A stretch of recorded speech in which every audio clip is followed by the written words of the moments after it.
Thank you for joining me today. My name is Pam LaFountain and I am an art educator with the Newport Library Art Center. Today we're going to be learning how to set up your cross-stitch project. This is the fifth part of the series on cross-stitching, so if you have not watched the first 4 parts, please do so now, as I will refer to things discussed in those videos. Part 1 also explains the materials needed and where you can find them. In this video, I will give you suggestions for selecting a project, show you how to determine the size of your project, and how to begin your cross-stitch project. So first of all, I want to talk a little bit about selecting a project. When you're first starting out, I would suggest you start out small. Now, what I actually do is I take a book like this one, and I find a project that I want, and then I enlarge it. So this looks kind of big, so I enlarge it so that I can see the stitches a lot easier. Now, in a book, you will find that they will give you how big the project is, and they'll tell you all of the threads, the floss that you need to use, and I tend to use, and we tend to find around here, DMC. So this is very helpful. The other thing that's helpful is that they point out to you where the center of the pattern is, and that's really important when you're looking for how to start your project. So let me just kind of explain to you how you can figure out, if you decided to do this little angel, how big she would turn out. So what you do is you take the top count like that, right there, how many little boxes there are. Now if you notice, they actually, each one of these darker lines, there are 10 boxes in between each one of these. So this one is actually 42, and that's because the reason why it doesn't look quite that way is they've added a couple of boxes on each side. So the design itself is 42 boxes. So, and then the length, or how high it is about 33 boxes.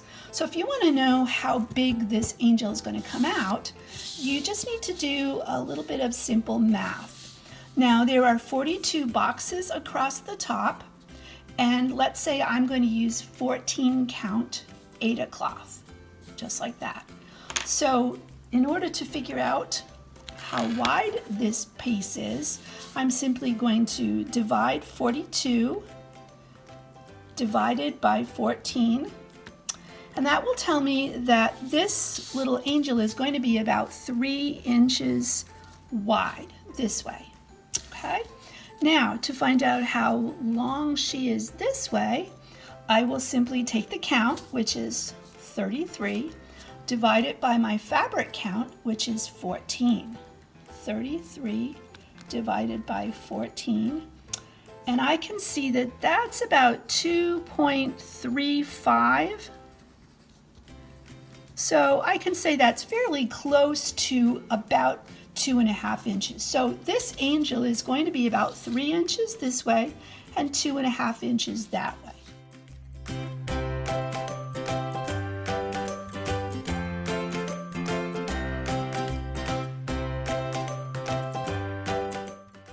But now with the internet, there's a lot of projects that you can just find online free. And I found this one online, and I can set up the link for you to find this little bird.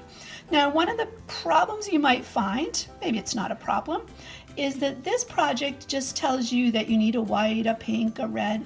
So you have to kind of go and find your own floss. But that's kind of fun, because let's say you want to make this present a different color. You can simply make it a different color, and you can decide what colors. All right, so in determining the size of this, that's also important in determining how big you want to cut your material. So in this case, the across the top is 36 boxes. Now what I do is I kind of just draw in how big the pattern is. So I kind of draw it in like that. And then I simply count the number of boxes. So there's 10, 20, and that comes up to 36. If I decide I want to put this on 14 count material, then I'll simply use the formula 36 blocks divided by 14. So I'm going to do that right now. 36 divided by 14 comes out to about 2.5. Now that's how big my design will be this way.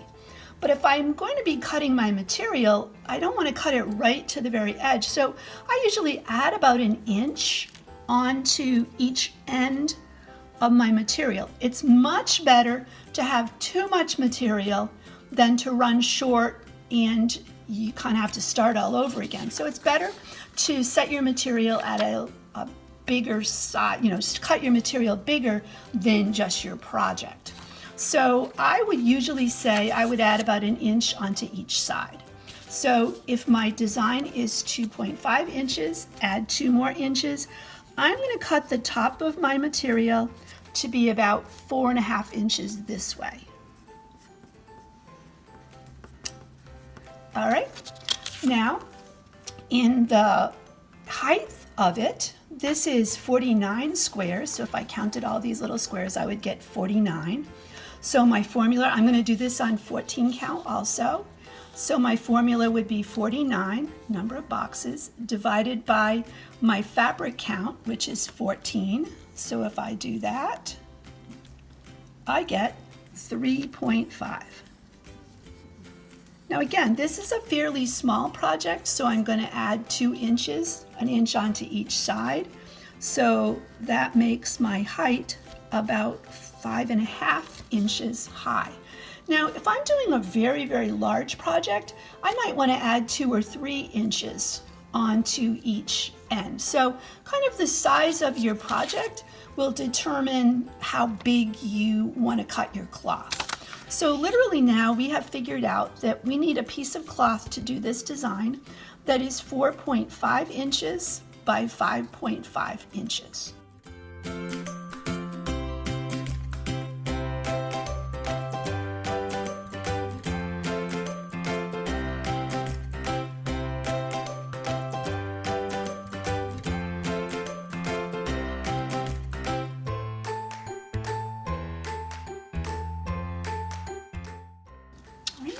So I have that project or that material cut right here. So it's about 4.5 inches across and about 5.5 inches tall. All right. Now, to start your project and make sure that you have plenty of space on here, what you're going to want to do is you're going to want to find the center of your project. So what you want to do is count your number of squares. So there were 36. Half of 36 is 18. Now 18 is an even number. So what I can do is I just picked that one right there. I counted over 18 and 18, and I could, because it's an even number, probably have 2 boxes, but I just choose the one, just choose one of them. So I chose that one. So that's 18 from each side. Okay, so I chose that one. Now this one was easier because it was 49. So 49 is going to actually take me to 25 because I'm going to go halfway. So there are 25 to here and 25 to here, and I now have a center. So now what I want to do is go in, kind of like those old, when you used to do your multiplication tables and you went down and you came down, and I want to find the stitch that is right in the center. Now, this is another reason why it's very important to add some fabric on each side of your design, because if you come off a little bit, you can still fit it on the paper. So I found that that is my design right there. That's my center stitch. Okay, so now I simply need to find my center stitch on my material. So what I will do is fold it in half this way. Okay, find the center. And again, I'm just going to do, as close as I can. So I'm just going to pinch that and put that right in the center, like that. It's kind of in between 2 there, so it doesn't matter. And then I fold it this way, the opposite way. and I'm going to try to keep it. So when I look at this very closely, I think I'm going to go for this stitch right here. That was in the center. Oops. That stitch right there. So that's my center.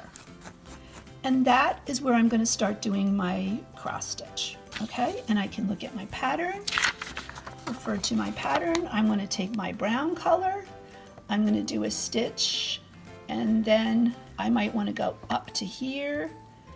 But anyway, if you look back at the video where we did cross stitching, that will just show you how to do your stitches. Okay, but you want to always remember to start in the center of your project. Okay, all right, so let me show you, and I'll kind of end my series with, right, so hopefully you all see that from now you're just going to do your cross stitching. You're just going to cross stitch and count all of your different projects. Okay. So what I want to do now is just show you some of the things that you can do with cross stitch. So this is a Christmas ornament.